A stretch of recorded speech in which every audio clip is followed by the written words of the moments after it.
before boys could fly, and children fought with pirates. Which means, well, none of you should even be here yet.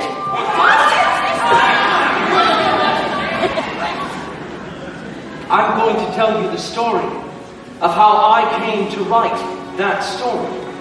And to do that, we must turn back the clocks to 1 year ago, to a morning when something new and unfamiliar appeared in the sky above London. It was the sun. And so I left the solitude of my study to try and write outside for a change. Everyone was out and about, enjoying the perfectly cultivated splendor of Kensington Gardens. James! Even my wife Mary was out enjoying the sunshine. I can't bear this dreadful heat. Maybe been outside to walk the dog. Albert, where is the dog?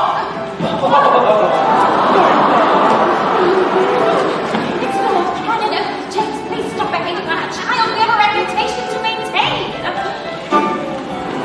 Welcome to London, 1903. We're strolling in Kensington Gardens in the sun. And the weather isn't it? Why? The fog had lifted round about 11:30, and the sky's been almost cloudless since 1:30. Albert, shake!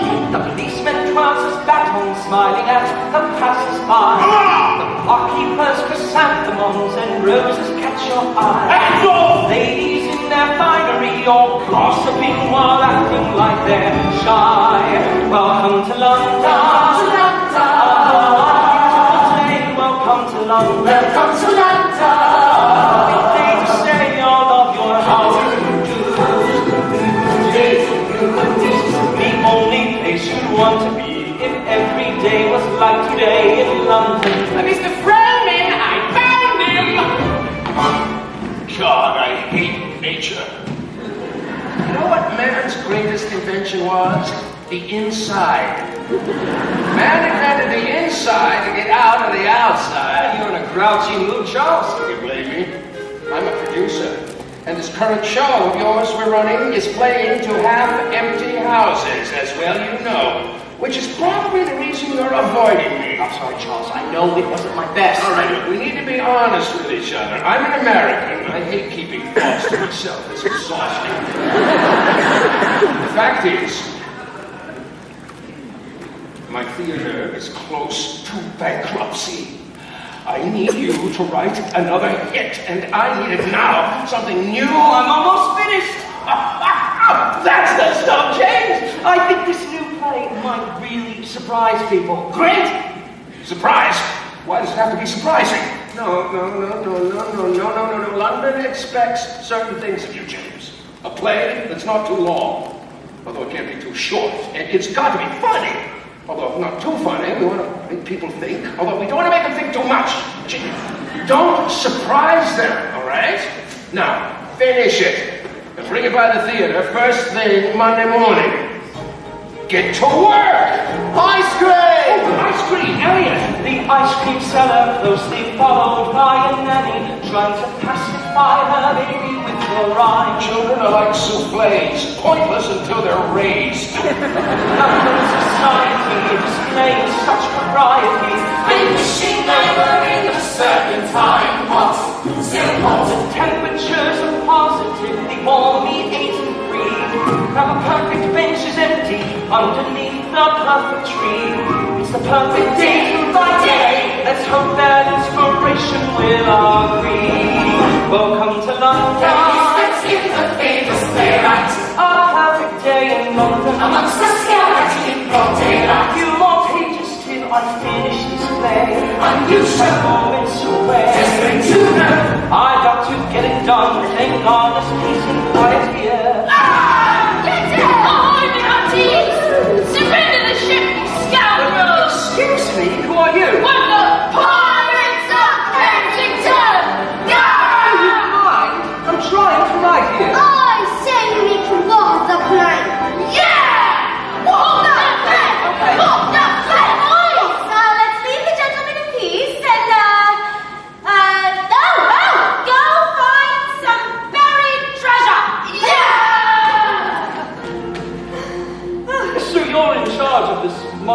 do? Oh, well, even pirates need mothers. Captain Sylvia Llewellyn Davies. J.M. Barrie, pleasure to meet you. Oh my gosh. Not the J.M. Barrie. The writer. Oh, good heavens. Boys, come and meet Mr. Barrie. You just told us to leave him alone. Well, now I'm telling you to come back and say hello this minute. Oh, Mr. Barrie. This is George, Jack, Michael, and over there is Peter. Peter, you remember last month I went to see the opening night of Mr. Barrie's play. Don't plays just pretend things are real when they aren't? Oh, brother doesn't play anymore. He doesn't play. No, he's just a little out of sorts. Well, I'm sorry not to have seen you on opening night. Oh, I know, I was hidden away up in the cheap seats, but that didn't bother me. Well, I'm glad you enjoyed it. No, I didn't enjoy it.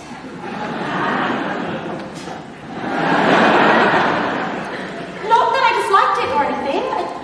You've written some of my favorite plays. It's just that... Well, I suppose I felt I'd seen you do that before. Oh, dear, I hope I haven't offended you. No, not at all.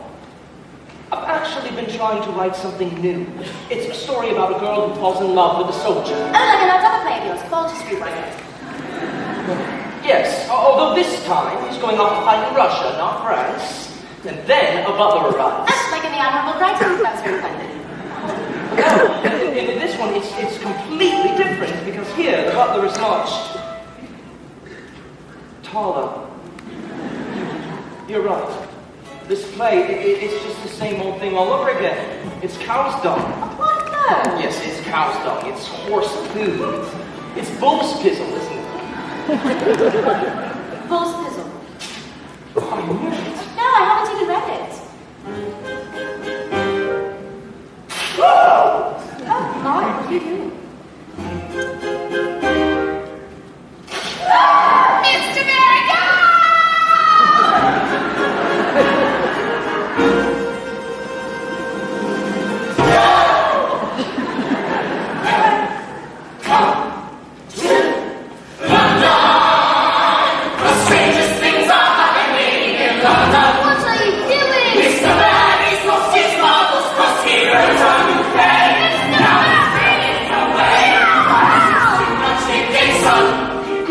What have I done?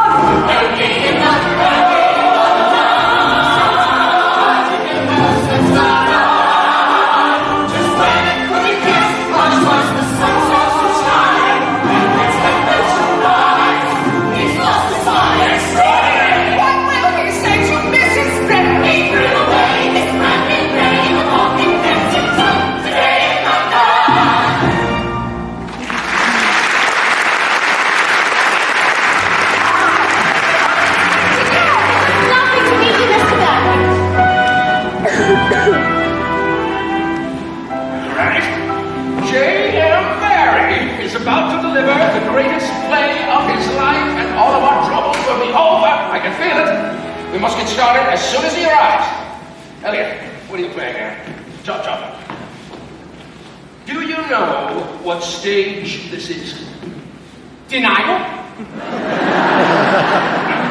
No, this is the Duke of York's Theatre. The famous plays, the renowned actors would be nothing without a great stage manager. Does anyone remember their name? No. Do they win awards? Not that I'm aware of. Can they expect to be paid every week? Looking unlikely. But this is your stage, Elliot. Manage it. Yes, sir! Charles! James, there you are. Elliot, go and get them. Well, what are we doing? Oh, nothing. Just having a little reading with the acting company. A reading? Charles, no. There he is, our author extraordinaire. We are so excited, Mr. Barrie. We hear it's your best yet. We just know you'll come through in the end, Mr. Barrie. Ooh, cookies, yeah. Would you like to say anything about the play before we begin? Oh, is it a comedy or a tragedy? That might depend on your perspective. Am I gonna cry? I think you might, yes. As to find any pot yet, my darling, was that all still up in the air? Oh, That's pretty much exactly where it is, yes. Well, Here's the thing. Well, it's not quite... Well, the pages that you saw last week that I was just finishing, I threw them away! Why, Charles, what on earth is this? Some sort of game? No, he showed it to me. Jake, you had it in your hand. I did, but then I had a change of heart. I mean, what's all the fuss? You can just keep running the other show for the time being, can't you? We closed the other show yesterday because you promised me a new show today. What on earth are we supposed to do now? Just lay about doing nothing? The actor's talent, Charles, is like a muscle. It must be worked, then pushed, or else it grows fat, weak, and dies. I have rent to cover, bills to pay. And I was going to ask Dorothy to marry me! Oh, Oliver! All right, everybody, now that's enough. I need to have a word with James alone, so leave us. Be gone. Exit the stage. James, when you said you threw it away, what did you mean? I tore it off.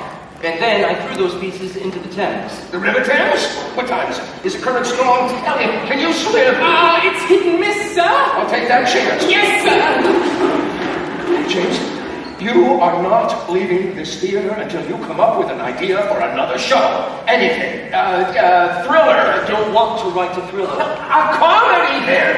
Comedies are funny. No, listen to me, Charles. What about a musical comedy? Please. That is the lowest form of art there is. No.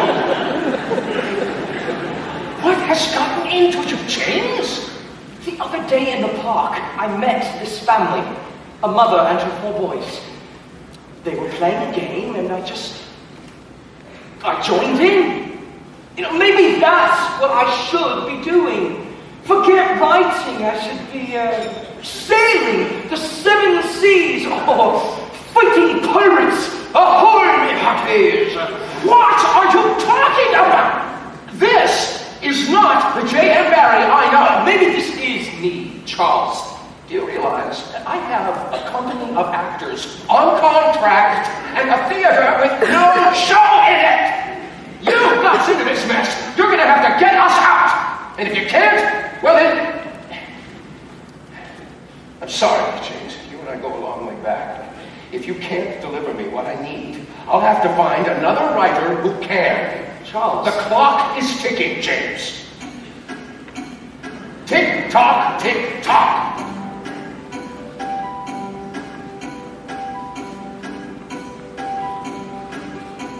How did I get here? Alone on this stage. Am I acting the fool? Instead of acting my age through the eyes of a child. The world seems so free. I remember that time. That's how I used to be.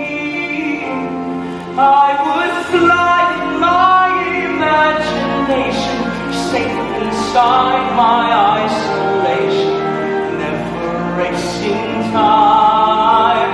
Somewhere in my mind, there's a place that only I see, far away but deep inside. Life was pure creation in my imagination.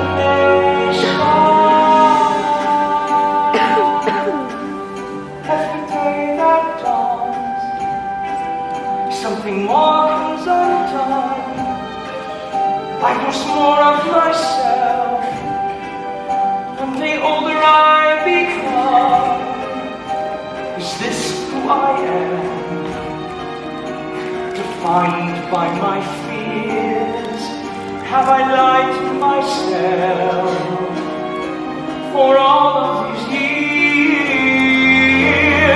Time is the fire in which I'm burning. If there's a way I could stop the world from turning, all is not lost. sun, glimpse of the light, a light that used to be mine. Oh, let it shine in my imagination, fill me with illumination. I will face the fire, wait in my desire. Now I know that day will come. Now I know that I must somehow find my inspiration in my imagination.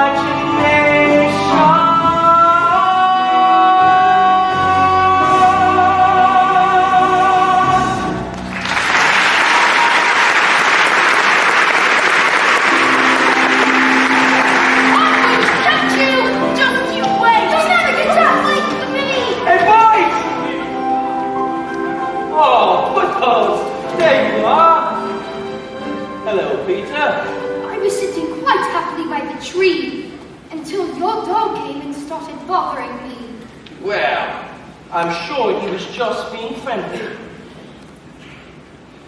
I haven't seen you or your family for a few days. Mother was feeling a little under the weather, so we stayed indoors. Can I ask you something?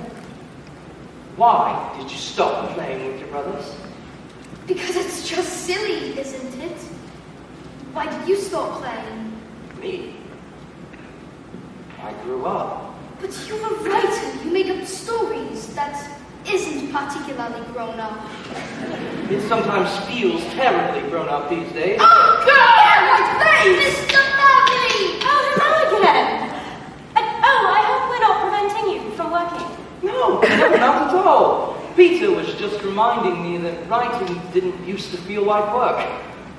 Yeah, in fact, when I first began making up stories, I was about your age, Peter. I used to imagine the world to be anything I wanted. But we do that all the time, don't we? Today we've been pretending the park is an island. An island? Full of mystery and adventure. But it isn't. It's just a park. Just. Now that is the most pointless word in the English language. But why does anything ever have to just be anything? Especially here, in Kensington Gardens. We see it all around us, in every single color, and every dimension. Crowns the reinvention. So if it is black, then it's white. Right.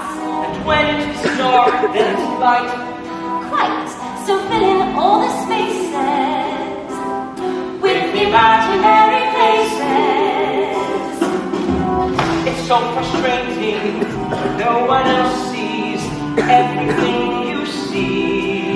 So for now it is just an illusion, confusion, unless you're someone who believes. When you look, tell me, what do you see? Just a dog in a park. Is it real? Is it fiction, only make-believe? You act like you really don't care. With your eyes, it's a great Russian bell. And he's dancing and prancing and bowing politely. He plays to full houses, once daily, twice nightly. 3 things ordinary with extra to see. Believe, believe, believe. That was an excellent show, Mr. Barry. What else did you do? Oh, good grief! I don't need rose A rock, a bench, a bow, just a twig, a stick,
and their voices lull sailors to their deaths.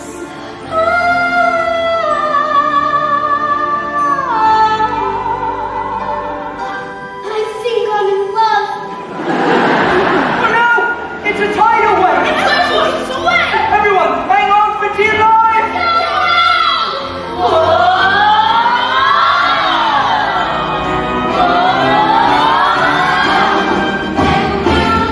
Tell me, what do you see? Is it real or a mystery scientific? It's more than a fiction of art. You must believe. Look at there, it's a rock in this head. For Mars on a mission to search for your life. Where you'll be back who knows, 'cause it's really a long flight. Turn the whole world upside down and you'll see. Believe, believe, believe. Just imagination and creative speculation. Our life's story was never meant to be boring.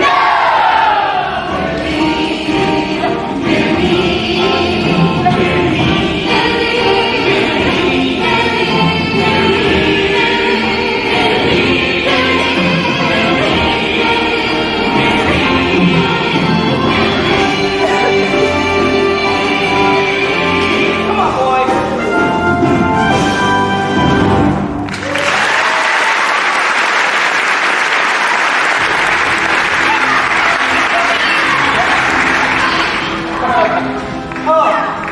I don't think I've had this much fun in a very long time. Thank you. Oh no, I should be thanking you.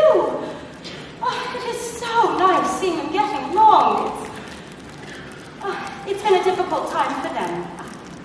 My husband passed away last year. No, I'm so sorry. That must have been terribly hard. We're doing what we can. Mr. Murray, does the bear eat acorns? Well, I don't know. I'll have to ask him.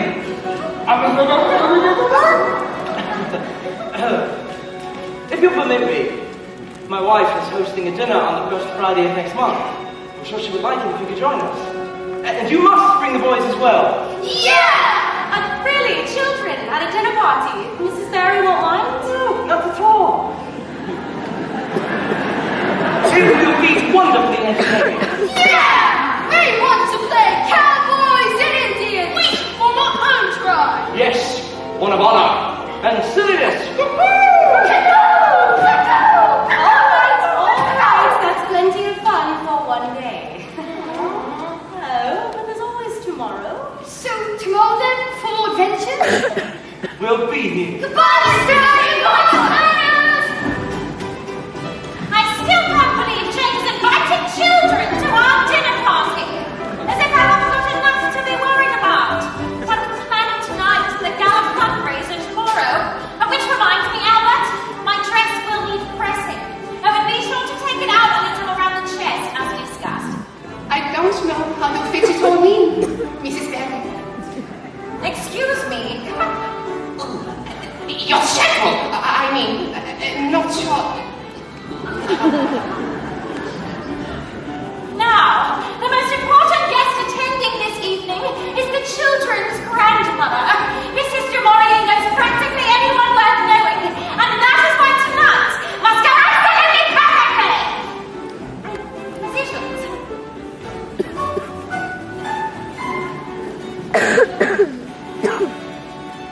Mrs. de Maurier.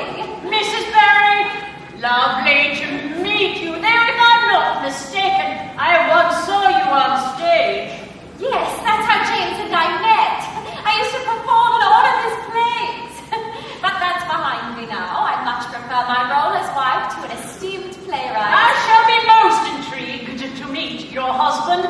I understand he has become playmates with my grandchildren these past weeks. He's been seen joining in with their games in Kensington Gardens, I confess. I was a little surprised. Such a public place, given, as I'm sure you're aware, my daughter's circumstances. Nevertheless, we shall see for ourselves, as I gather you have invited the boys this evening.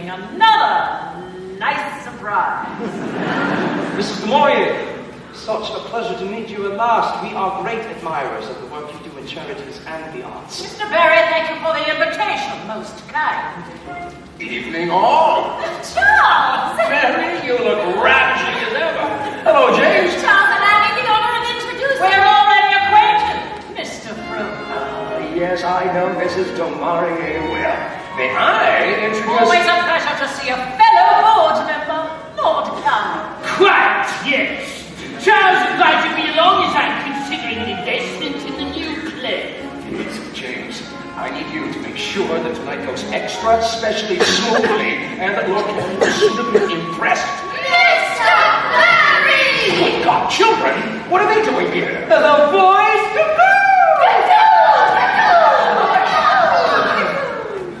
Good evening, Mother. I'm so sorry we're late, but Mr. Barry had us sailing down the Amazon this afternoon. Mrs. Barry, I'd like to present my daughter, Sylvia Llewellyn Davis. It is such a pleasure to meet you. Gosh, you're so elegant. Thank you.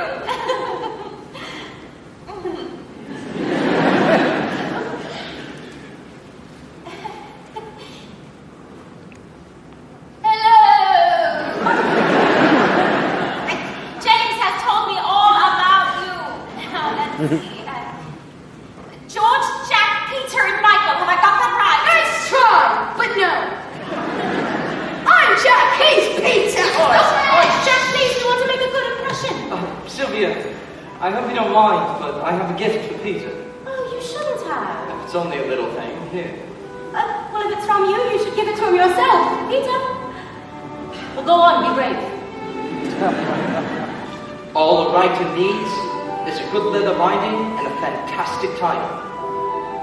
The Terrible Adventures of the Brothers Davies, faithfully set forth by Peter Llewellyn Davies. I'm not a writer. Of course you are. Write about your family, about your friends, about the talking whale. What's whale? The whale inside your head screaming to get out. Emily, really?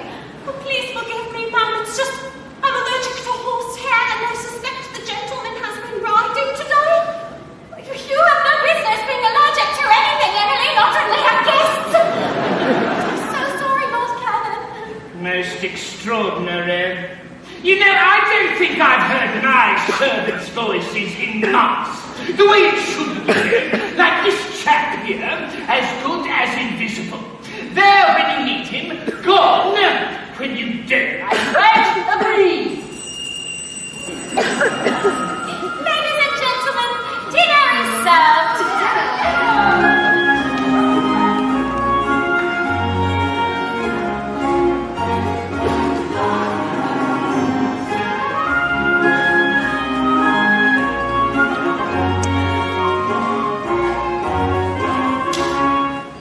First call. Where are you planning on taking on holiday? I don't think I'm there till the spring. But I'm back from the last. See the opera? This office. Yes, Virginia's never the good. Second call. This is you, Laurier. Yes, it's due. Your charity work I admire. There's so many books. Thank you, Mrs. Barry. One for the fish, one for the poor. On charity work I'm very interested in. Well, this is a hobby. Takes time. Look at the spoon. All of my time. Third call. Very sublime. That's a good boy. Boys. Boys. George, James. boys, do this and this. Now, James. And then. Oh, look at that. James, look, Michael, it's so shiny you can bounce the light off it. See there? Please don't do that, young man. Peter. Terribly sorry. The boys aren't used to a proper dinner at the table. Mother, please. Perhaps if my daughter let me help out a little more, then they would be more well behaved. Well, actually, Peter isn't doing anything wrong. For you see, that light bouncing around the room is in fact a fairy. That's sir. Yes, yes, she must have flown in and got trapped by mistake. Here. There. And I'll tuck her gently in my pocket where she'll be safe. It's okay. Oh, it's okay. Oh, these artists, eh, Lord Cameron?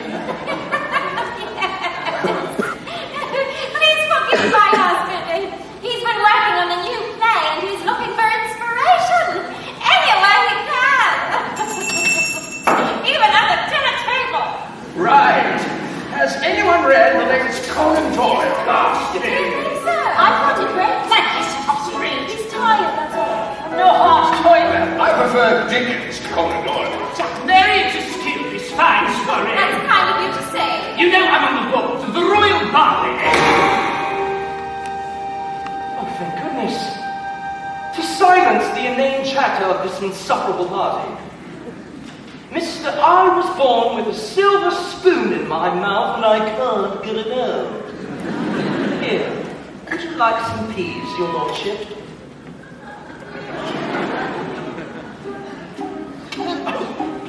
How about a carrot?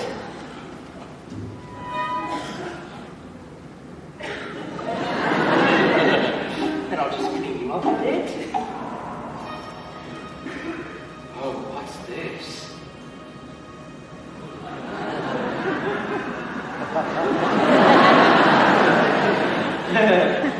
You look so much better now, don't you? Oh, yes! Wait, what are you doing in my imagination? I'm not in your imagination, you're in my imagination. No, you're in Let's pick up the others. How? I have an idea. Let's wake them with the tinkle of a fairy's wings. What do we have here? Some magic dust to sprinkle, that's the very thing. Let's start with George, Michael, Jack, and then Mum. And how about the sons? Oh, they should join in the fun. We'll have a party in a secret location. You just need a secret invitation. We right under their noses. But we're just out of sight. I'm sure there'll be a price to pay. Until then we own the night. Bloody hell! What a flippin' excellent is then? Under the ground, where no one knows we made a hideout for ourselves. We'll have a feast of all the things we love to eat, but nothing else. Imagine there's ice cream, custard and cake, and as much jelly as your belly can take. Oh, there's a party in our secret location. You just need a secret invitation. We'll be right to get in noses, but we're just out of sight. I'm sure there'll be a price to pay, but till then we own the night.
Lord Canon, a brandy with the playwright before you go. No, thank you. Perhaps he should spend time getting his play right.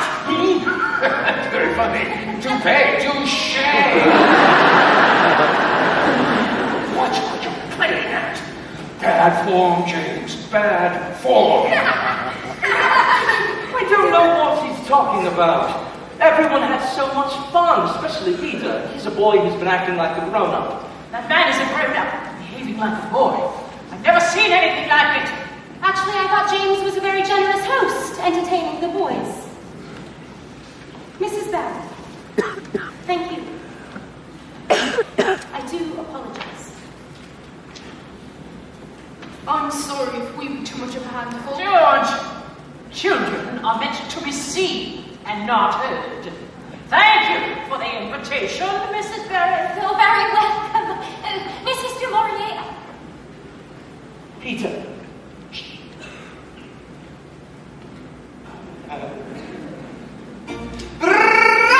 Before your guests.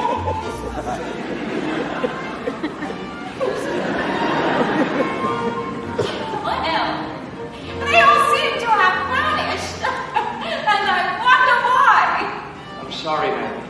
I know this evening didn't go quite as you expected. Was that your idea of fun?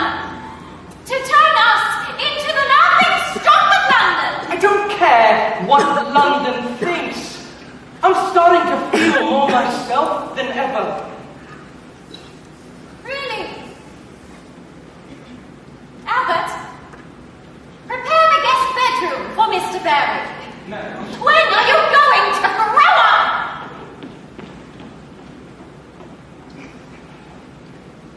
Never.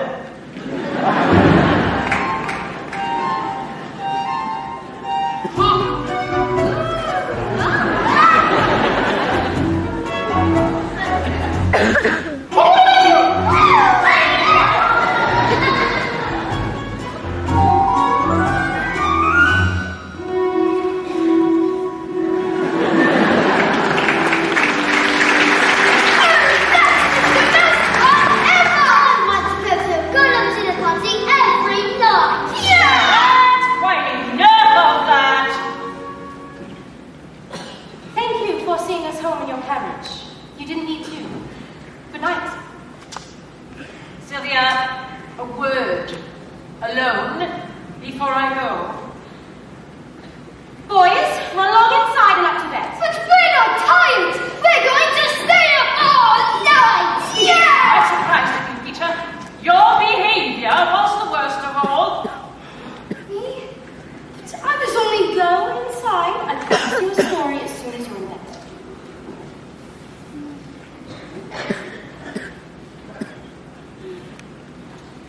You don't have to speak to them that way, Mother.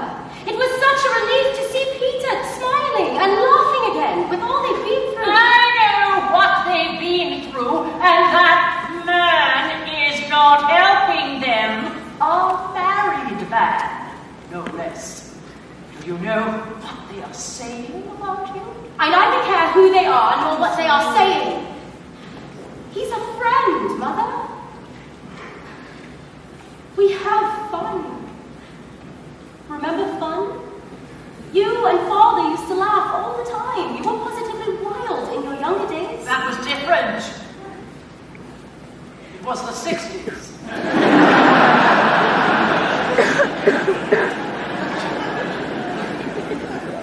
Well, if I'm making mistakes, Mother, then at least they're mine. Darling, I am worried about you. You shouldn't have refused to see the doctor I sent for. You shouldn't have sent for him. I'm just tired. Precisely. Why won't you just come and live with me? I have plenty of space, stuff to look after you. We're fine, thank you. I'm just thinking of your future, darling. Your relationship with Mr. Barry is hurting your prospects. What matters now is stability. Arthur was our stability. And he's gone.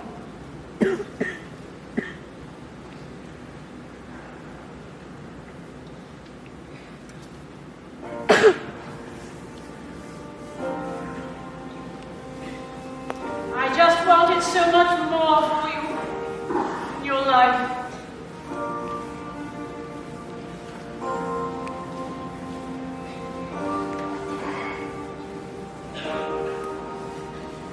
There are days when I feel so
on a faraway island, and this time you're the chief.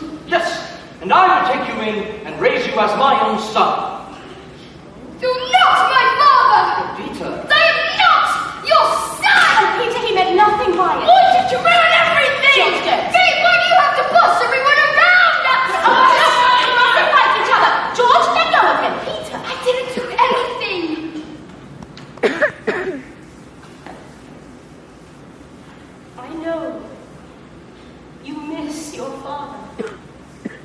We all do. But what did you promise me? That we would all get through this together. I should go. No. No, don't go because of that. Please, James. Please stay. That's a good place. Now go on. Quietly hush now to sleep on the wings of the butterfly. Let all your cares drift away. For now is the end of the day.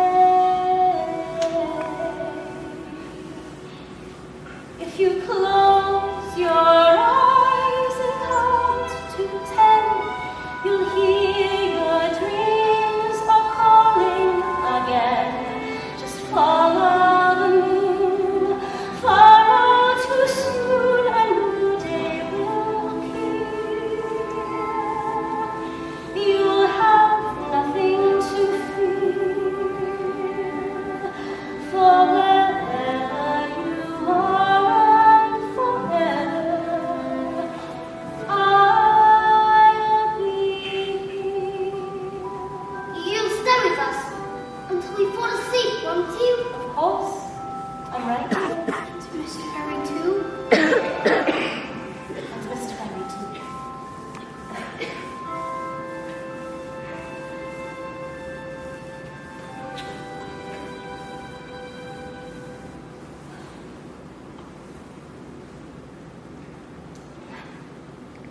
They'll be off in a minute.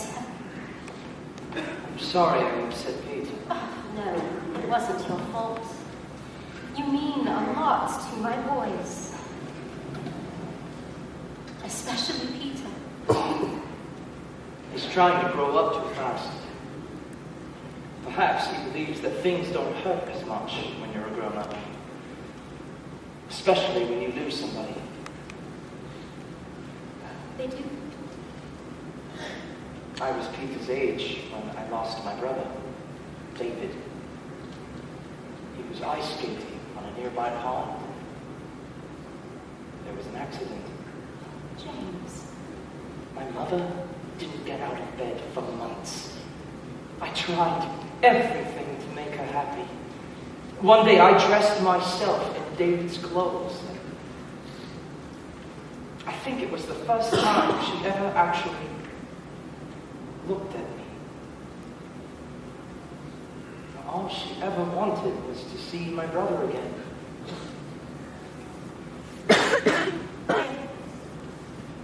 What's this? It's a thimble for your finger when sewing. It protects you from pain. I would always tell myself he'd gone to Neverland. Neverland. It's a place I invented where you never grow old. I've never told anyone that before. Whenever I was frightened, if I ever felt alone, I turned to the night sky and a star I call my own, somewhere I could run to, just across the Milky Way. If you like, I can take you. It's just a light year and a day. We can sail away tonight on a sea of pure moonlight. We can navigate the stars us back home. In a place so far away, we'll be young, that's how we'll stay. Every wish is a command. We will find ourselves never, never land. A land that you never have seen, where life is eternal and evergreen. A future of happiness on your hands, all in this place of your dreams.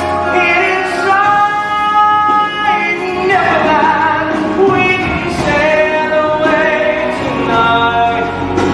The sea of pure light. We can navigate the stars to bring us back home.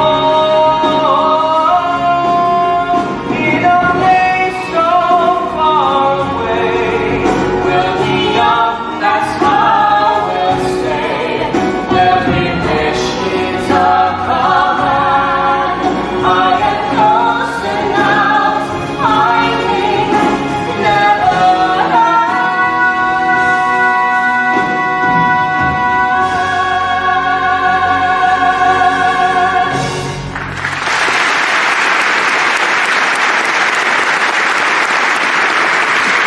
Neverland? No. We're talking about islands and mermaids. Children who are fairies? No, the children aren't fairies. The fairies are fairies. And the children are just the boys. Boys who can never grow up. Why can they never grow up? Where the hell is Neverland? How did the clock get inside the crocodile? Swallowed. Oh, he swallowed it. Oh, no, of course he did. Oh, James, you want mermaids in a lagoon. That's a lot of water. The audience could just imagine that there's water. At this rate, we're going to have to imagine there's an audience. Look, it's something I began creating for those boys, just for fun, that's all. But if they find these characters and adventures entertaining, then maybe others will too. A play for children? James, children don't have any money. They can't buy tickets, can't even buy ice creams. Adults buy But tickets. it isn't a play just for children, it's a play for everyone. Everyone who has a child inside of them screaming to get out. Now, even you must have one of those, Charles. No, I don't have a child inside of me, James. I have an ulcer. Ulcer and a gut instinct. What if the nanny is a dog? I've heard enough. Losing your mind or speaking in riddles, and the riddles don't rhyme. You want flying children up there on the stage, dogs wearing aprons, and boys who don't age. You say I will adore it, but I'm paying for it. A little more reality and less of this insanity. How am I gonna face it? Such a disgrace. Yet here we go again and again and again. You are living on a merry-go, round and round you seem to go, and I'll never understand why. You want people floating weightlessly, ceilings where the floor should be. These and other things you will find in the circus of your mind. Hear me out. All right, so people are talking about how much time you spend with a woman who isn't your wife, and about your relationship with the boys. As soon as you find the smallest piece of happiness in this world, there's always someone there ready to take it away. There's nothing going on, Charles. Oh, please, I know that. But how does Mary feel? It's clear she's not happy. She's been seen out lately with that horse's ass, Lord Camp. That has nothing to do with this. Fine, but you're throwing away your career. Mine along with it. I have waited 6 months. I have ideas about some silly adventure story. Where are the stakes? Where's the conflict? You don't even have a villain. You are living on a merry-go-round and round you seem to go, and I'll never understand why in the circus of your mind.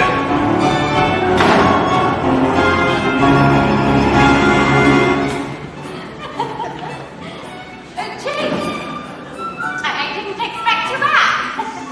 Lord Cannon was just talking through parliamentary procedure. Procedure, yes. They must have lost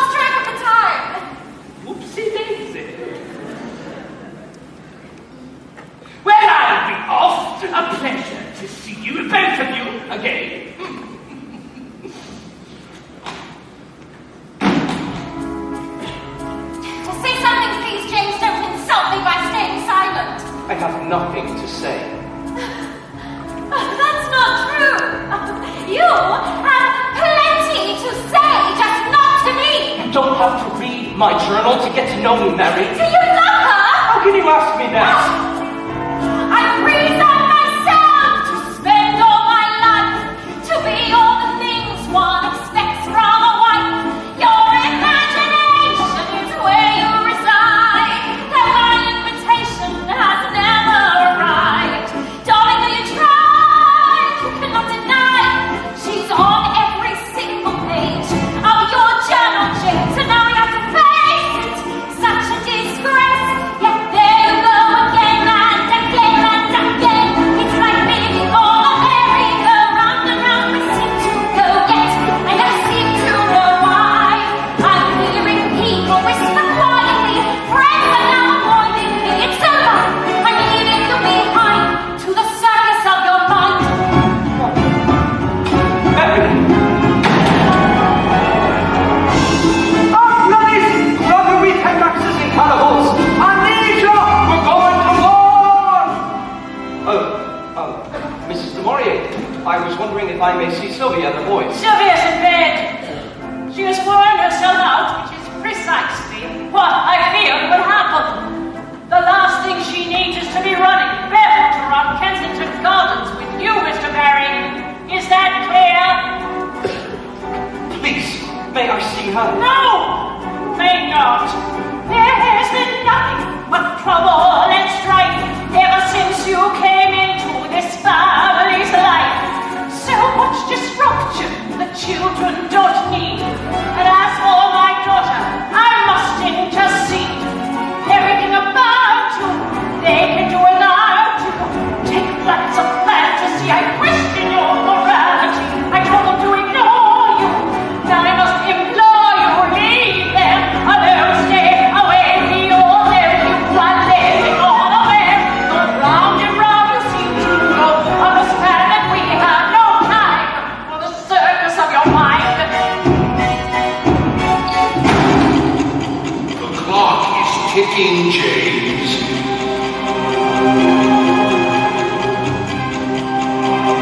Bad form. Bad form. Laughing, stop the Spare us your crocodile tears, Mr. Barry.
Feels like there's nothing left.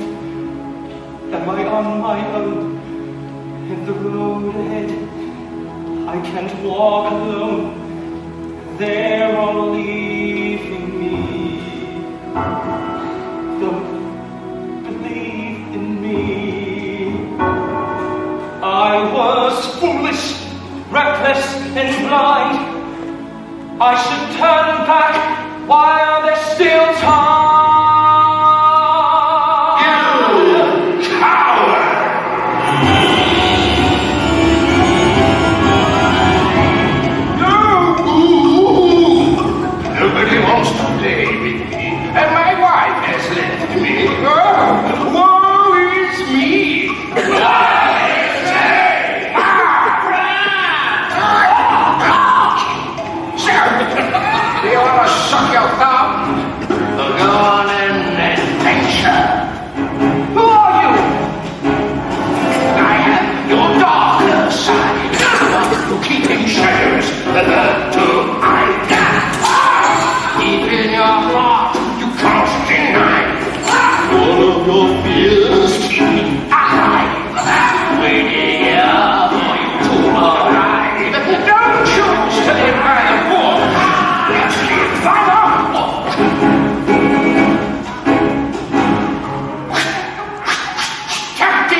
playwright James Berry. Yes, I know.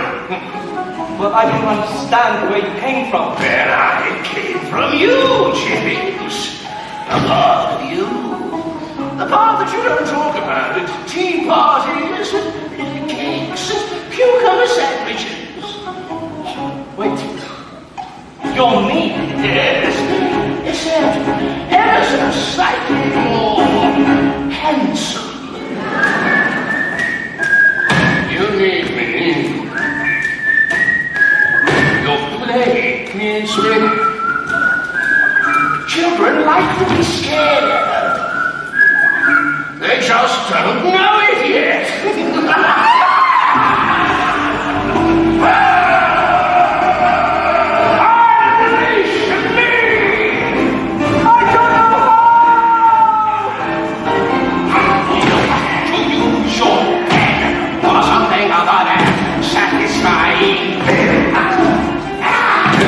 Embark on this journey. Be sure to write a poem. I'll be the wind if I will sail. I will fight to end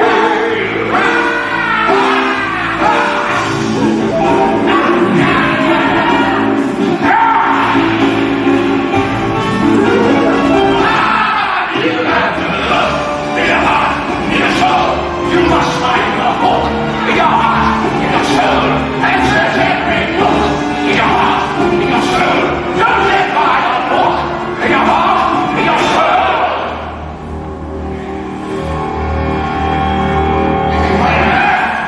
We live by the hook.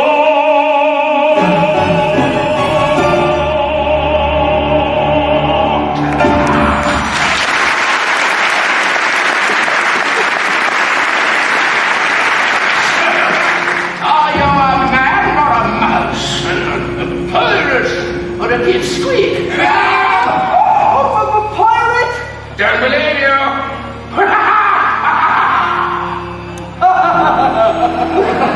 What the hell was that? Someone tickling you? What do you have a call? What? The man who is not willing to fight for what he wants deserves what he gets. So go back to being what everyone expects you to be. Or you can find the courage to fight, to write your own story. In the darkest place, is the faintest light. Short to face, hardest to fight. Pain delivers me. I don't need their sympathy. Are you sure? 'Cause they can't take away my mind. Where I go, they will never find. Good Lord, James. Got to be stronger. It's a higher, must be deeper. Find the fire. Can't be frightened anymore. I can run now so much faster. Now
recognize some of the scenes you all played a part in sowing the seeds, 'cause there is magic in the imagination. Just believe and it can be a creation. The stories we invented, all the fun that we found, appearing here before your eyes.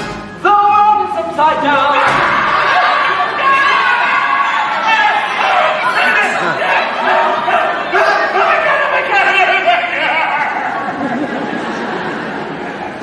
Try and look like you're flying as well. Through the air. I'm flying through the air. No, that's swimming, Mr. Cromer, not flying. I think I'm afraid of heights. Well, you didn't mention that on your form. I didn't realize it until just now. The world is upside down. Be gone. Don't you just love the first day of rehearsal, Charles? The possibilities, the excitement. The impending trips to the hospital. Nevertheless, you did give me my villain. And when Charles Frohman commits to something, he gets it done. By hook or by crook. Good morning, my darling. Mr. Henshaw, you're back. Well, I missed you, darlings. Giving my leer out there in that wilderness commonly referred to as the regions. But I didn't hesitate to cut it all short at a moment's notice when I finally received the call home. Well, here you are. Oh, thank you, darling. And what a challenging role you have for me this time. Well, it's a pivotal part. Oh, stop it, I'm You'll be blushing. opening the play. Of course, never fear. In the role of the nanny. Excellent. Dressing room number 1, I take it. I'd like to change the what? Nanny? Darling, I was Richard III on Drury Lane. I do not do child-minded. A woman's role. Oh, no, it's not a woman. Oh? No, it's a dog. Oh? Perfect. Our characters, what is their motivation? Because you see, I have to live and breathe my part, drawing on my own life experience. Nibs is our lost boy. Lost? Good. Interesting. Yes, that I can use. Good. Right. Is he lost in an emotional purgatory, or is he lost in an existential search for himself? Yes. No, he's just lost. Good heavens. Where, when, and how? Do you have experience being lost? We're experiencing it now! Excuse me, sir. Who will I be playing? Ah, yes, you'll be playing the part of Mr. Darling, the father. Did you say the father? Well, surely I should be playing the father. What's his name? Darling. Yes, darling? Oh, no. I mean, I'm playing Darling. Playing what, darling? Darling? I'm listening. Just tell me what part you're playing, darling. Yes, that's it. What is? Yes, I'm playing Darling. Playing what, darling? The family is called Darling. That's the family's name. Mr. and Mrs. Darling. You got it? Well, there's no need to patronize us. We're not idiots, darling. Yes. The world is upside down. Mr. Barry, what a day! Please don't touch my cross table. No, it's all right. It was Peter who invented her.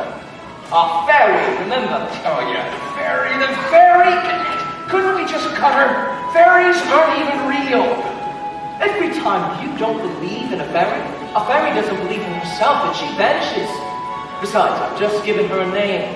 Her name, remember, for all time, my children across the world shall be Shiny Bottom. Get out. Bright Bomb. No. Princess Dingaling. James. Tinkerbell. What did you say? Tinkerbell, that's what I named her in my book. We believe in fairies, don't we? Yeah! Excuse me, sir. Do you believe in fairies? My good man, I work in the theater.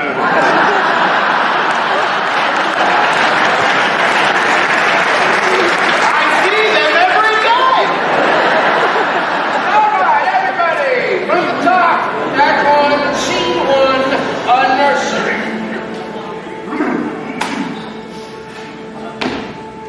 I won't go to bed.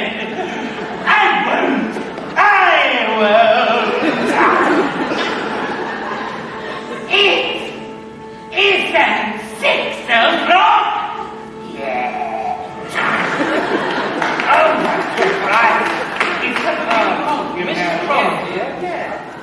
when acting as Michael, it is important to remember the thing about children is they're not acting in the way that grown-ups are. Right, Michael?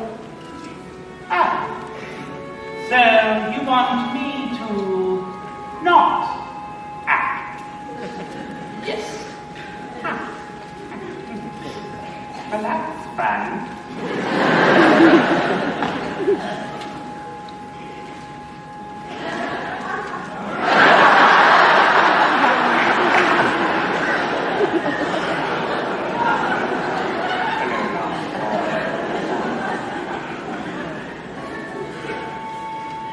I want to be bathed.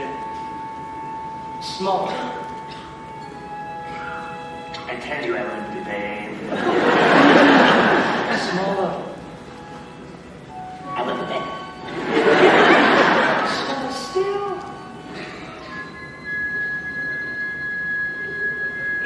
That's perfect. Hands down, some of the best not acting I have ever seen.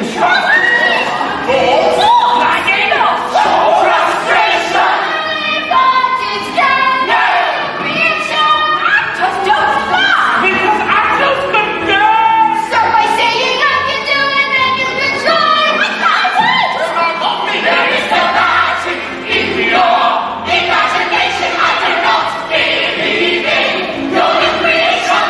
This disaster is not into your day.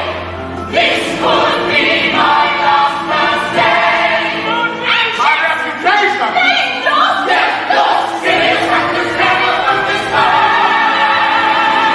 A positive start. The world is upside down.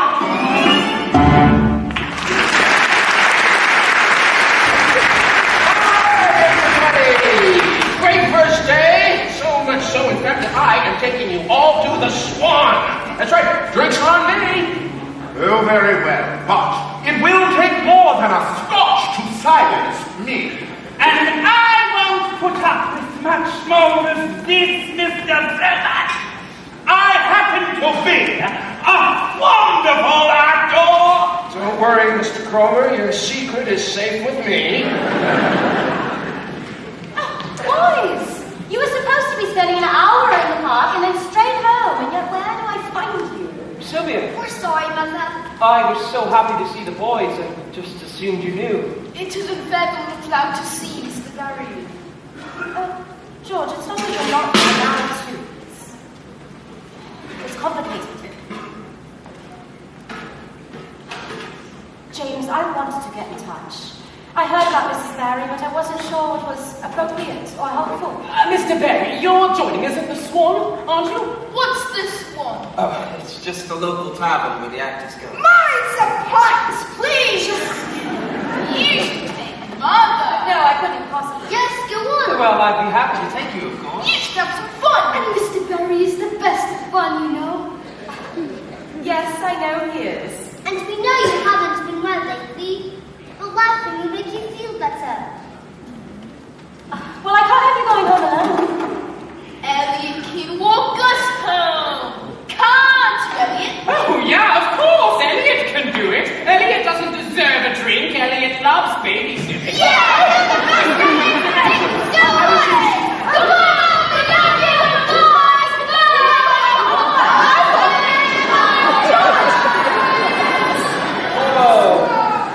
Clever, you boys, aren't they? Yes, very.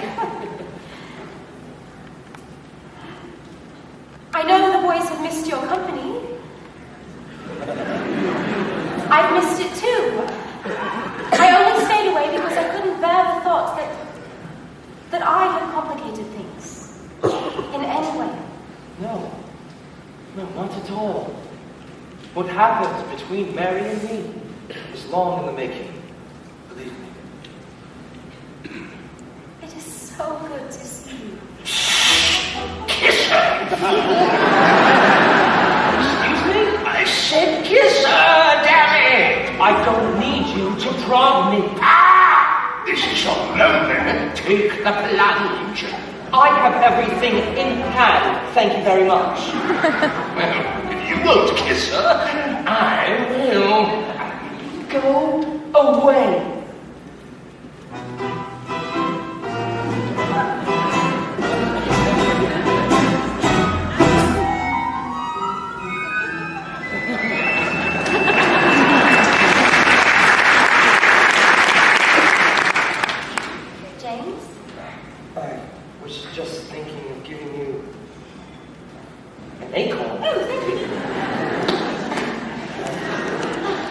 hope you just love an empty theatre at night.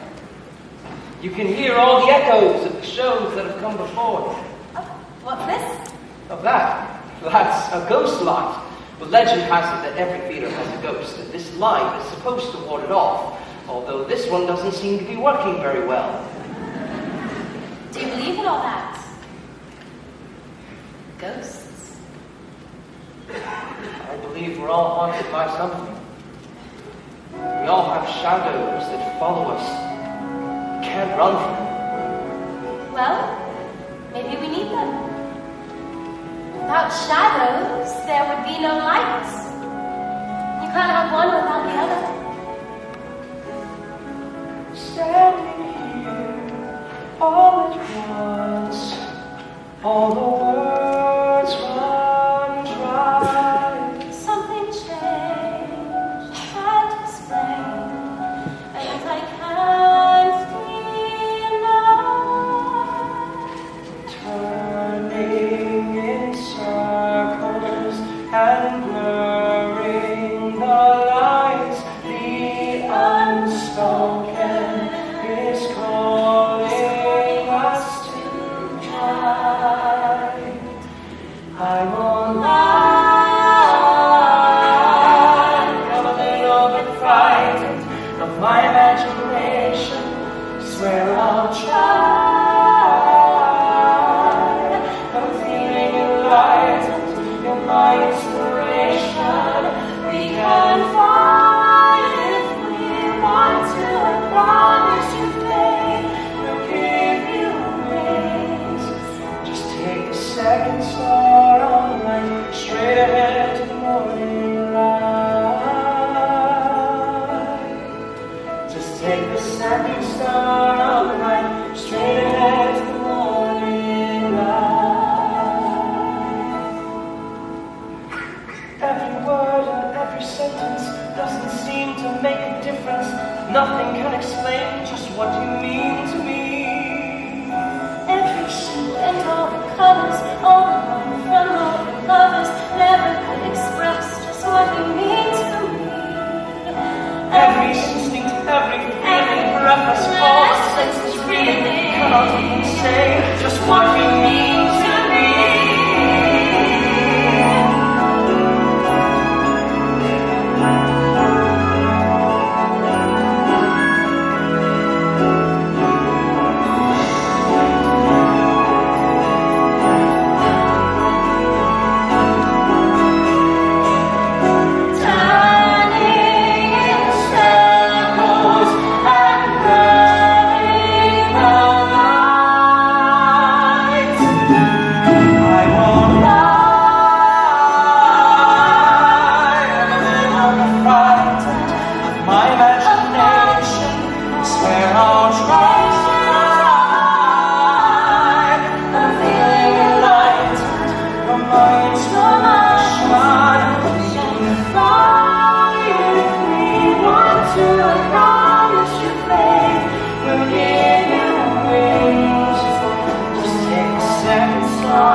I'm not even showing my face in this one.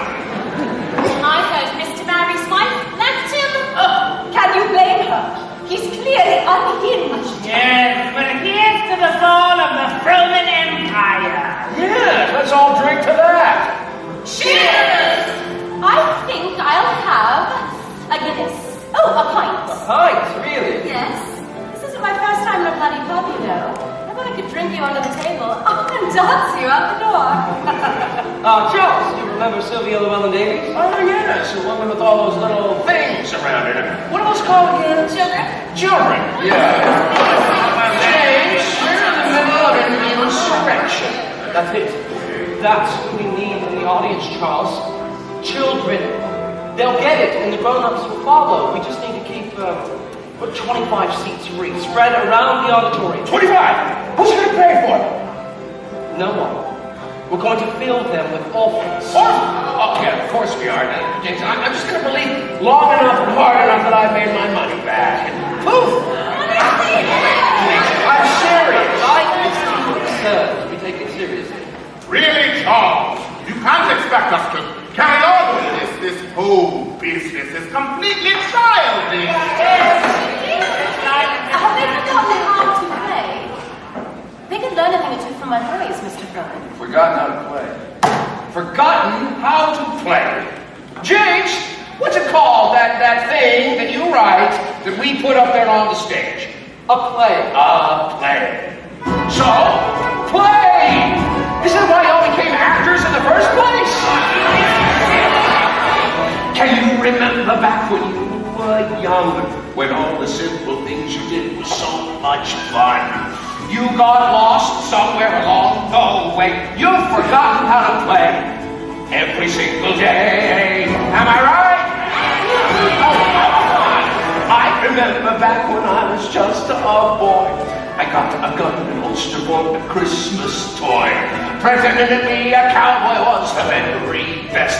For I was always the fastest gun in all the West. I play. Imagine like it was yesterday. I was young and having fun, playing off my cares. So play. Remember I used to see the world is so mysterious and wide. When we start to see it through the eyes of a child. Mr. Cromer, you must have a favorite childhood memory. I don't know. There's a memory that I could share.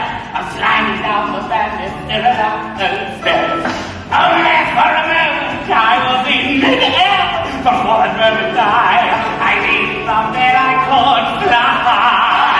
The moment that my father told me of the fable, I wanted to be a knight of the king's round table. A saucepan on my head and a spoon for a sword. I would venture at the veil, returning with the holy grail and play.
When the boys came out to play, Georgie Porgy ran away. I've got one.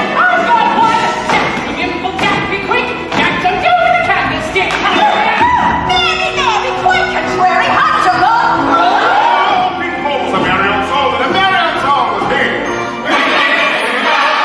Hickory dickory dock, the knock's right up the clock, the bells are high.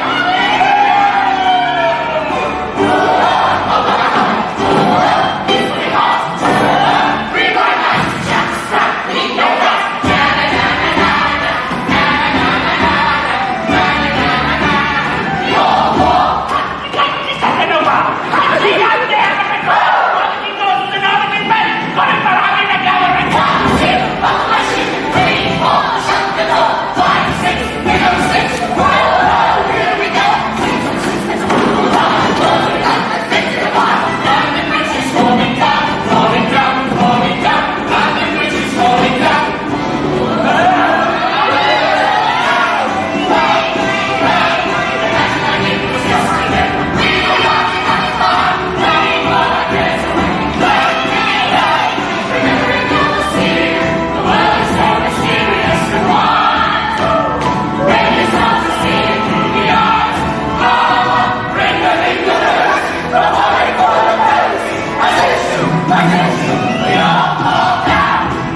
us.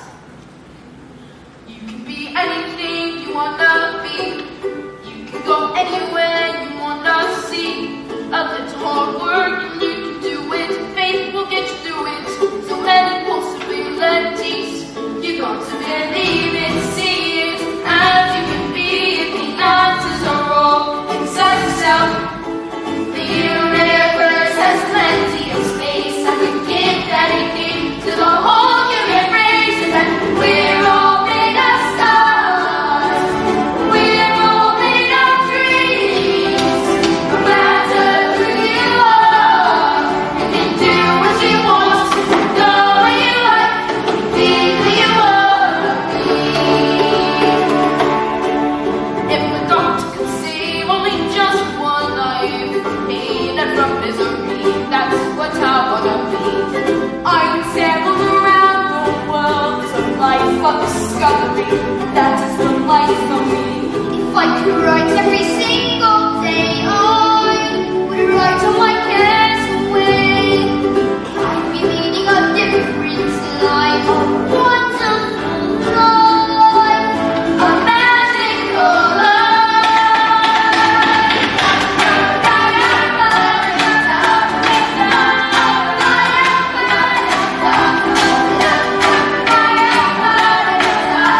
Do what you want, go where you like, be who you wanna be. What you wanna be.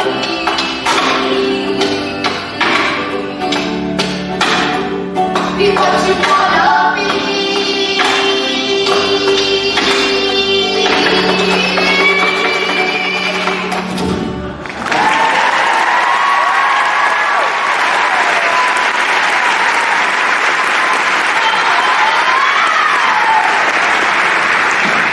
Quickly, hunt! Surprise! What's going on? Welcome to Old Peter's play. They've been planning it all week. Nearly ready. Wait till you see my costume. Mother helped me make it. Peter, how exciting! The world premiere of your very first play. Quite nerve-wracking. Of course it is. All of your stories and characters are becoming real. And speaking of which, you know the main character in my play. Well, I've simply been calling him the boy. But now I think he needs a name, and I wondered if perhaps he might take yours. Peter? Would that be all right? Yes, that would be acceptable. Good evening, I am the usher. May I have your tickets, please? Oh, no, I'm afraid we weren't given any tickets. Oh, I forgot to give them the tickets. Give them the tickets then. Here are your tickets. May I have...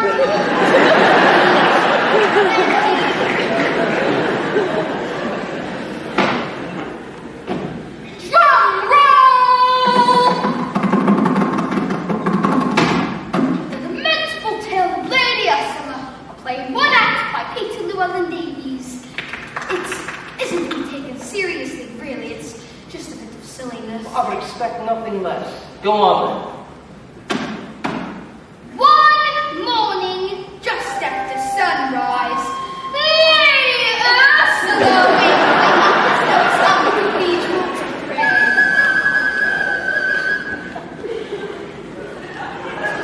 Another beautiful day. Time for me, Lady Ursula. Being a beautiful lady. Keep going. Quite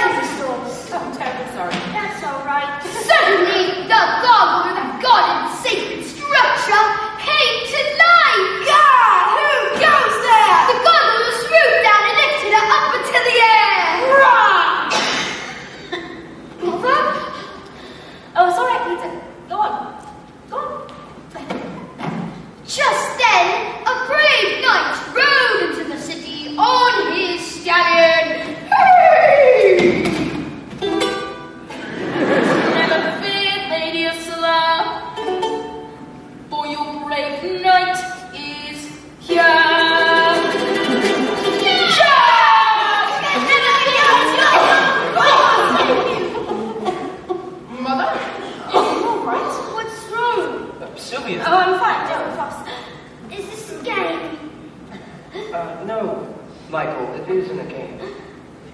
But your mother will be fine. Just go inside and leave us for a moment, will you? Okay, there's good boys. Really, James, all this bother over a silly chess code. Have you seen a doctor? Yes. Well, what did he say? That's private. Are the boys all right? I don't want to worry them.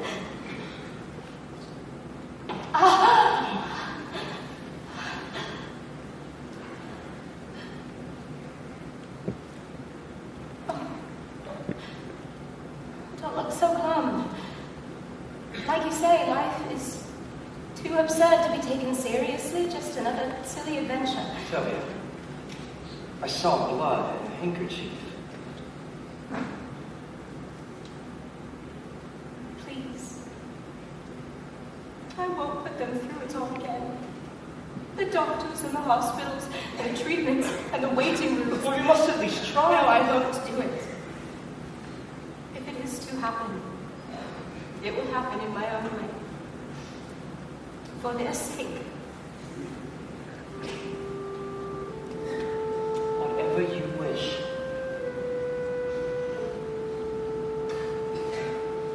But you will look after them, won't you? I need to know they'll be all right. They will be. I promise. I promise stronger than I've ever promised anything.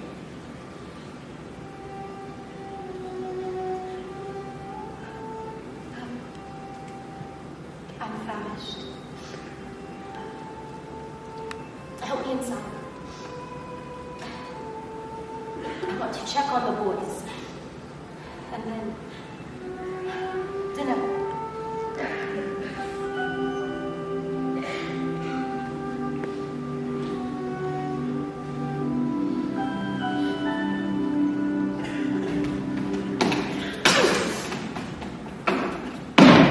Lisa, what are you doing? You said for me all right! She will be. Don't lie to me! Boy grown-ups always lie to me, and you're the biggest liar of the lot! Dogs that can be circus bears, benches that can be rocket ships. You've even got me doing it! No. No, Peter, please don't! What did your mother decide to tell us this time? That it's just a chess cold? Didn't decide anything. Father might take us fishing. That's what she told us last time. As soon as he's back on his feet, as soon as he's better. But I won't be lied to again!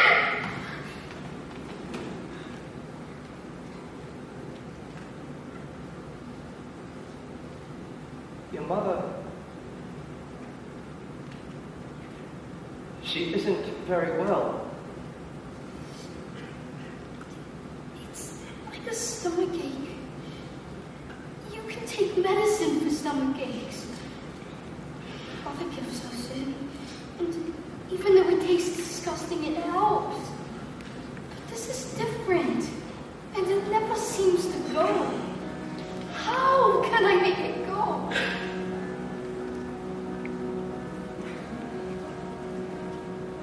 When did life become so complicated? Years of too much thought, time I wasted, and in each line upon my face is proof I fought and lived another day.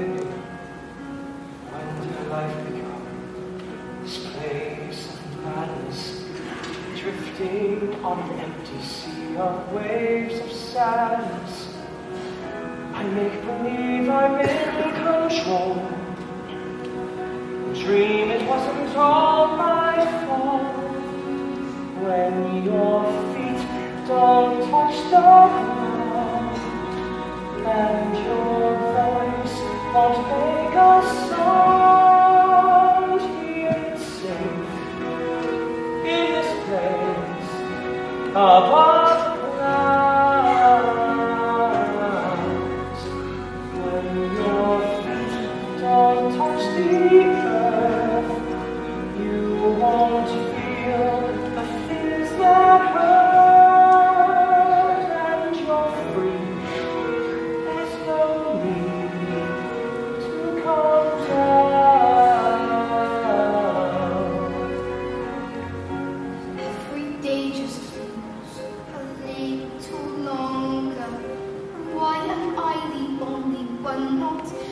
getting stronger, running round pretending life's a play. It doesn't make the darkness go away. I may be young, but I can still remember feeling full of joy, crying tears of laughter.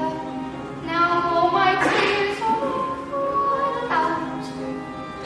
Make believe what comes me out, 'cause my feet are on the ground, and the inner voice I found tells the truth. There's no use if your head's in the clouds. I was once like you. Life was a maze. I couldn't find my way out.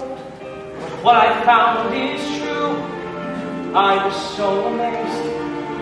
Make believe and you will find out that it's true. I know what is true. When your feet don't touch the ground and your voice won't make a sound, Tells the truth. in this place There's no use of our when your feet don't touch the earth, the earth you won't feel the things that hurt, and you'll free.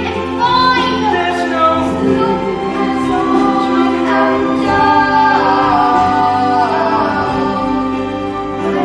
your feet don't touch the ground. Your feet don't touch the ground.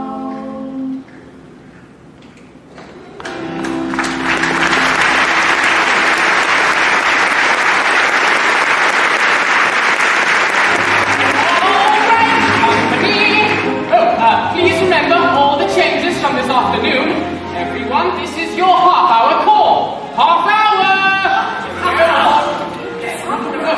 Sir, you all right? Me? Well, why wouldn't I? Excitement. Opening night. Oh, my God, I think I'm going to puke. Oh, no. I only had to fetch the bromide. Yes, sir. Actually, make it a scotch. Everybody, as our dear Captain Hook would say, there can be no lily-livered cowards on this voyage.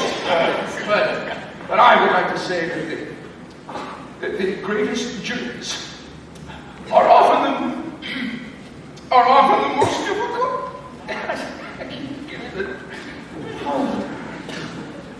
Oh, goodness me. So, let us embark. For at the end of this night lies fame. Fame! Hopefully for the right reason. I can feel it. Anticipation in the air. Something just beyond compare to any other night, I swear. I can feel my heart is beating much too fast. No more looking to the past. Could this be the one at last? All the years I have waited for this. One night is everything. I can't be certain, but something is different. I'm sure I have never felt like this before. Something about this night that I cannot express. Excitement or nervousness, how intense I couldn't guess. If there is one chance this could be the one to meet our expectations. Something about this night, oh, Something about this night.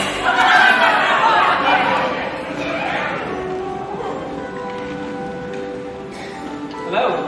I'm here to collect Sylvia and the boys. The theatre awaits. Well, then you will have to wait.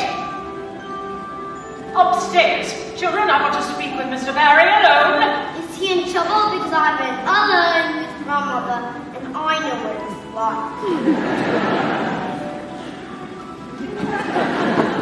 Mr. Barry, I warned you before, and you didn't listen. listen.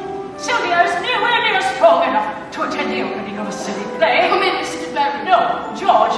The grown-ups are talking. He's not coming in. Don't speak to me like I'm a child. This isn't your home, it's our home. And if Mother wants to see Mr. Barry, then that is her choice. Right this way, Mr. Barry. Oh, James, you look wonderful. Sylvia, no one is dressed. We've decided we're not going. Not without Mother. Sorry, Mr. Barry. Very well. Neither am I. I'd rather be here with you all. Much more fun. Yeah! No. Sometimes you men, however grown up you think you are, need a sensible woman to tell you how things are. Now, Mr. Barry must go to his play, and I insist that one of you accompany him. After all, I require a full report. Peter should go. No, wait. Yes, Peter. I'll get his jacket. I'll get his shoes. His ticket. I want to stay with you. Let me show you something. My play. You placed it back together. With a little help from Mr. Barrett, he saved every single page. It was nothing, really. I've never been more proud of you, Peter. You have to stop fighting the world. Please, go to the play. All the years I've waited for this. One night is everything. I can't be certain, but something is different. I'm sure I have never felt like this before. Something about this night that I cannot express. Precisely so nervousness.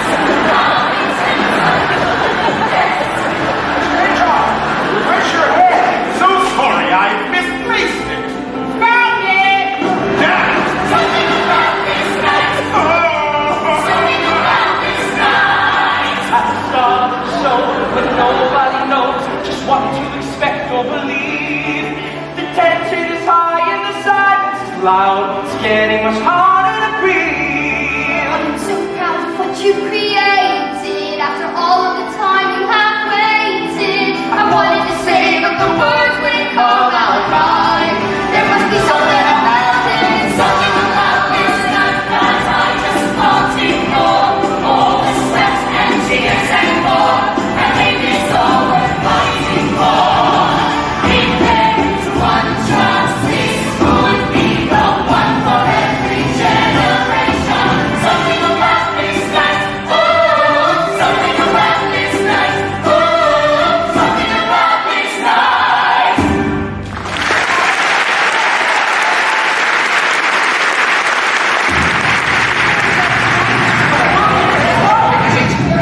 Time for your speech, Take Jack. the gloves, Elliot. I don't want to wear the gloves. Yes, sir.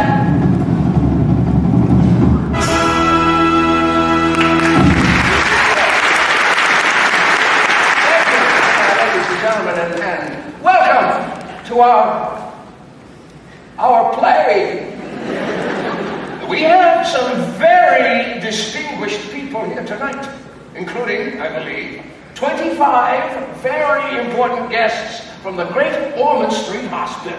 So, if all of the children in the audience would like to give us a wave. Oh, yeah. Yeah. Oh, I love children. You are most welcome. After all, shouldn't theater be for everyone?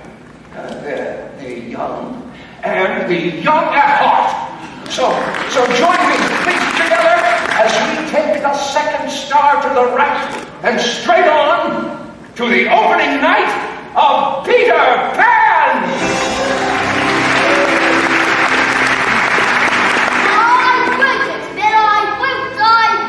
Mother, you don't need to be up and about. We can put ourselves to bed. Look, see? Even Porthos is helping. George is right, darling. You should be resting. I'll never be too tired to put my boys to bed and to kiss them goodnight. Look! Someone's climbed to our window! It can't be.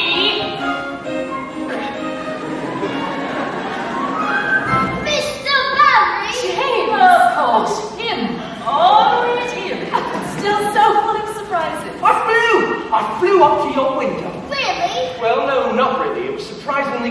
climb, actually.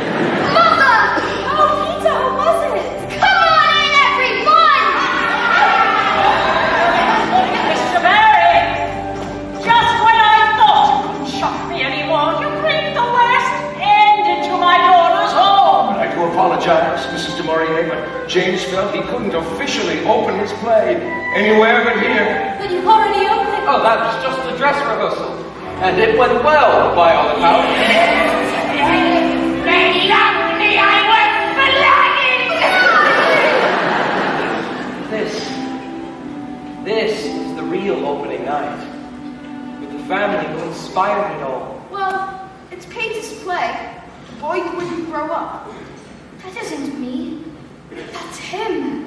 He's Peter Pan. He just has my name. And it's the best present any boy was ever given anywhere in the world. Right.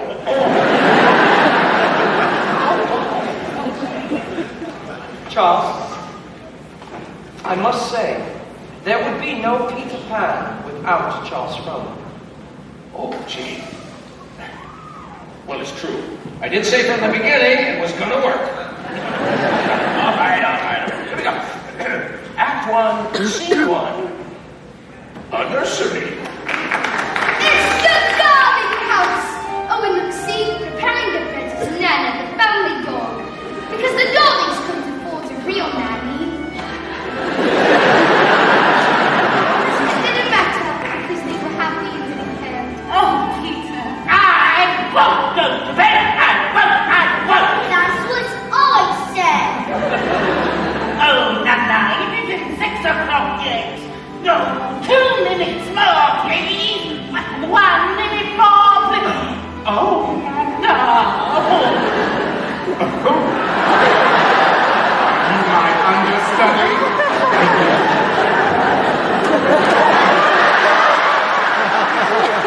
Darling, where did you train? Instead, the most amazing boy flies in through the window!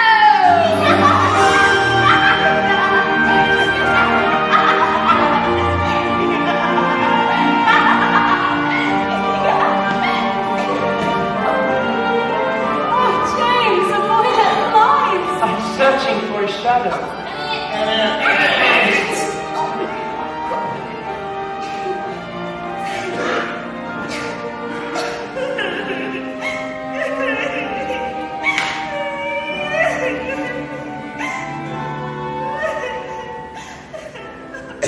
Why are you crying? I wasn't crying.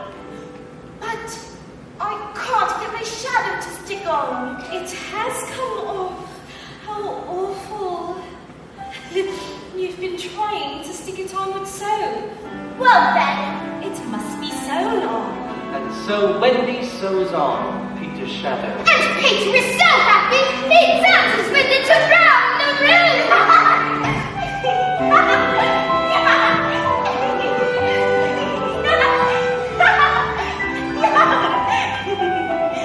Oh, Wendy, one girl is worth more than 20 boys. I shall give you a kiss, Peter, if you like. Thank you. Don't you know what a kiss is? I shall know one once you give it to me. And so, not to hurt his feelings, Wendy gives Peter a thimble for his finger. Now, shall I give you a kiss? If you please. And in return, Peter gives Wendy an acorn.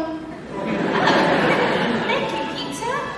I shall wear it on a chain around my neck. That's not a kiss. Even I know that. That's the point. It's clever. Oh, but it is my favorite bit. Peter shows Wendy how to fly. We can sail away tonight on a sea of pure moonlight. We can navigate the stars to bring us back home.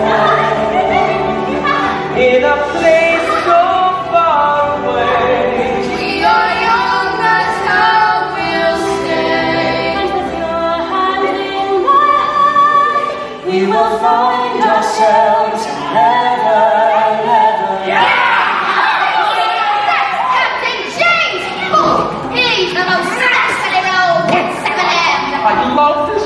such a good-for-nothing scoundrel. What?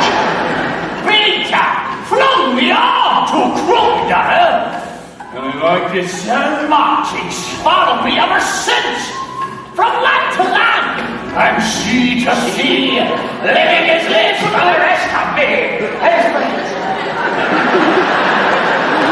Fill it, man, fill it. You're all replaceable. It's the crocodile! It's got to count as we mentioned in the park. Are we going to get any royalties for this? Watch the play.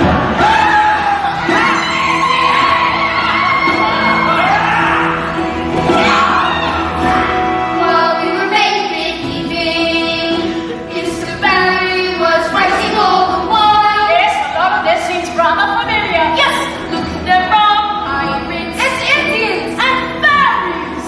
even on crocodile. I hope I'm not the crocodile. I hear the mermaids. Such a beautiful sound. Just a little faith and hold your feet to leave the ground. We can sail away tonight on a sea of pure moonlight. We can navigate the stars and bring us back home. In a place so far away, we'll be up, that's how we'll stay. Every wish is our color in this special place here in Neverland. Wendy has been captured by the pirates. I'll rescue her. I know. Think about it. What is she saying, Peter? She drank his medicine because it was poisoned. She drank it to save his life. Is still dying. Her light is growing faint. If it goes out, that means she's dead. She says she thinks she can get well again if children believe in fairies. And do you believe in fairies? You believe? Clap your hands! I believe. Come on, Chris.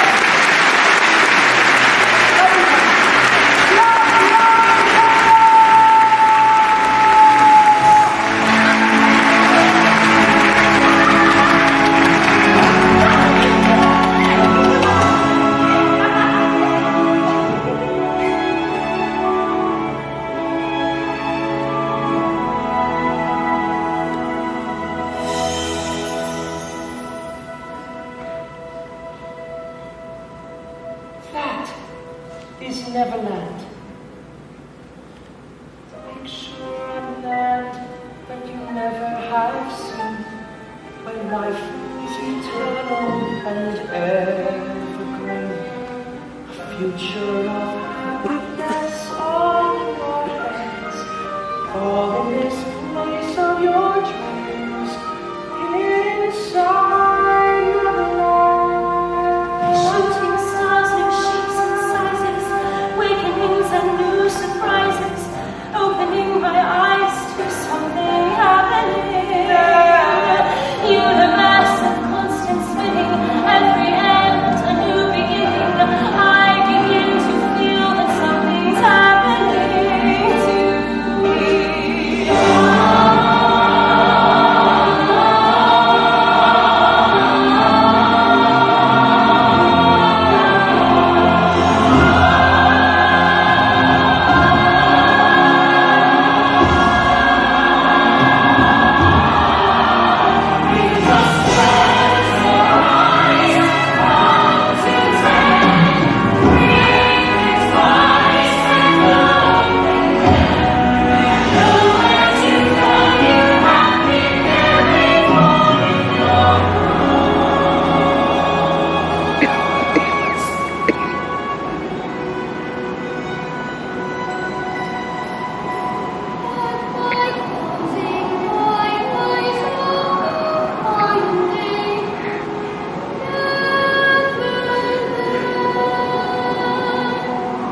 land I dreamt of as a boy.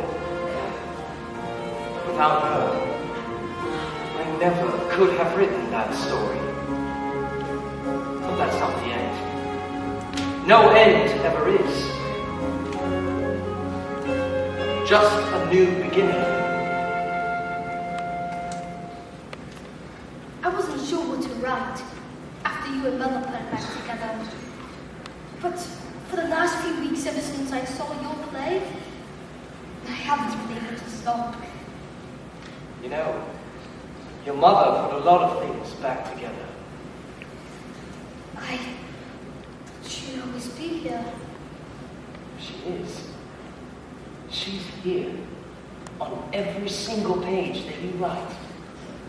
So why did she have to die? I don't know. But she's in Neverland, and you can visit her anytime you like.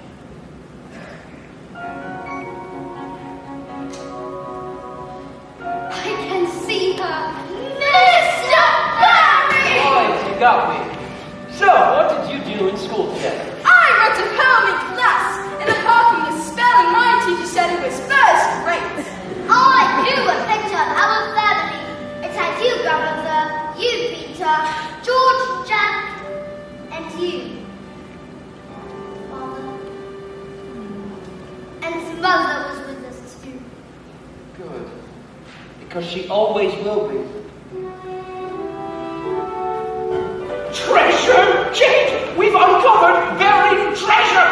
They want Peter Pan everywhere! First New York, then all over Europe. Well done! We're gonna make a fortune. Oh, well, actually, I've decided to donate all the profits to the Great Ormond Street Children's Hospital.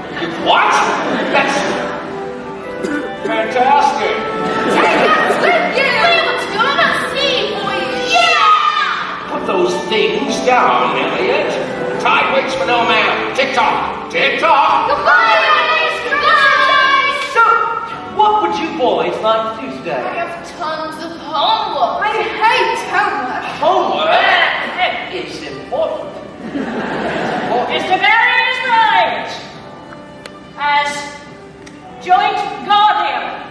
Now, this isn't going to be easy. You'll have no problem consulting with me on a daily basis, I take it. Well, you did just say this wasn't going to be easy.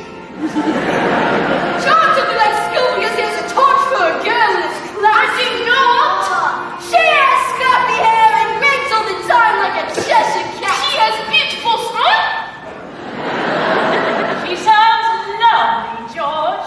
And a young man like you deserves a lovely girl. And how about you, Peter? What would you like to do today? Me, I might just fly over London. You what? Oh yes, I've been doing it all day. I could see our home, and the lights was on in the nursery. And then I flew round Big Ben and pushed the clock handles back in time. Snows in the order. And then I saw them at Kensington Gardens.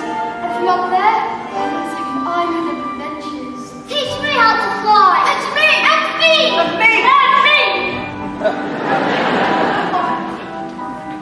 Just imagination and creative speculation. Our life's calling. Was never meant to be boring. No! No reservation or limitation to what we can achieve. You can fly in the stars.